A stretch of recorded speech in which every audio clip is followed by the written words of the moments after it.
Today I'm going to talk to you about mindfulness. Is mindfulness the latest cult trend along with the paleo diet and CrossFit amongst other fads that we're going through right now? Or is it actually good for you? Well, mindfulness involves colouring in very often, and apparently colouring in is good for your health. You've all seen these books in bookshops with the colourful patterns and pretty drawings you can colour in. Essentially, it's your Harry Potter colouring book for adults. But is this scientifically good for you? I thought we could have a look into this today, whether or not mindfulness actually helps to do what it claims. The buzzwords are eliminate your stress, soothe your anxiety, be more spiritual, enjoy art therapy, and of course, the main catchphrase, mindfulness. Well, according to an author, speaker, and communication expert, Mark Robert Waldman, active meditation focuses your attention on simple tasks that require repetitive motion. Concentrating in this way can help to replace negative thoughts and create a state of peace. Many people have a difficult time with concentrative meditation and can find this form of meditation easier. This gentle activity, like colouring in, where you have to choose the right colour to create your picture, and the repetitive action of colouring it in can help to focus your brain in the present and block out any intrusive thoughts.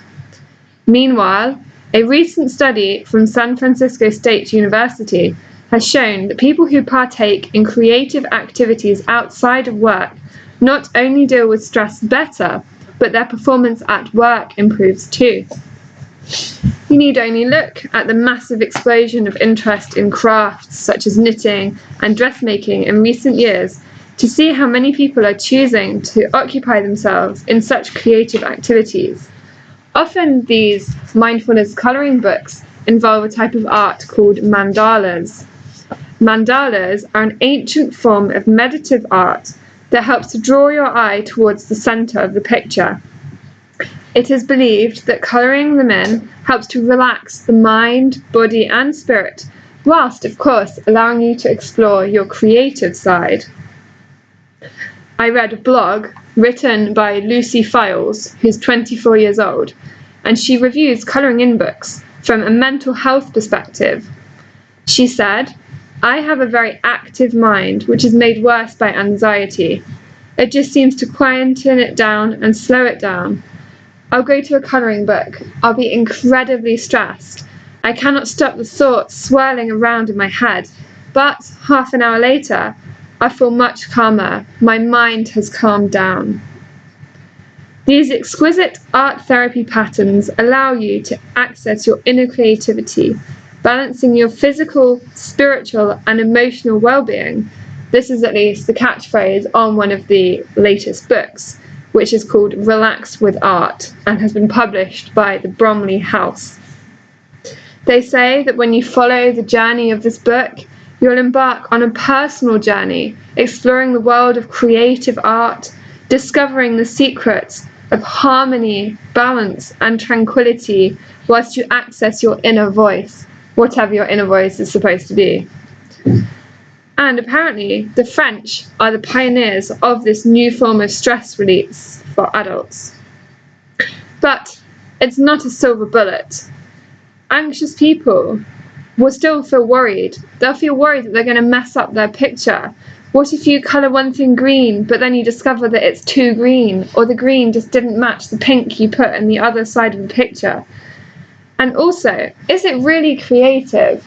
Can we call colouring in someone else's drawing creativity and art? It's basically the artist equivalent of writing a shopping list. According to some critics, there's very much a distinction to be made between colouring and actually creating art. It's like the difference between listening to Spotify and learning to play the piano yourself. Listening to music is something easy that everyone can do, but playing an instrument is a whole other set of skills. This year, there have been many studies about why people should engage themselves in a creative activity, but it doesn't necessarily involve colouring in someone else's designs.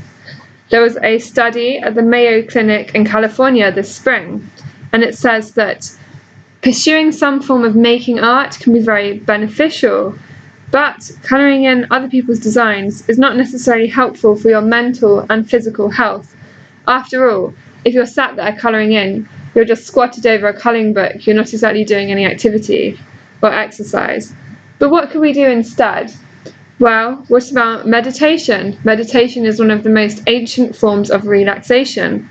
You could also do yoga or some normal exercise, go for a walk in the park.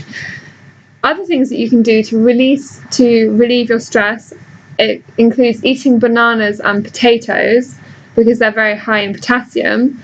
But I would suggest that you turn off your computer screen, turn off your phone, and go outside instead of trying to decide which shade of green to colour in your colouring book. Thank you.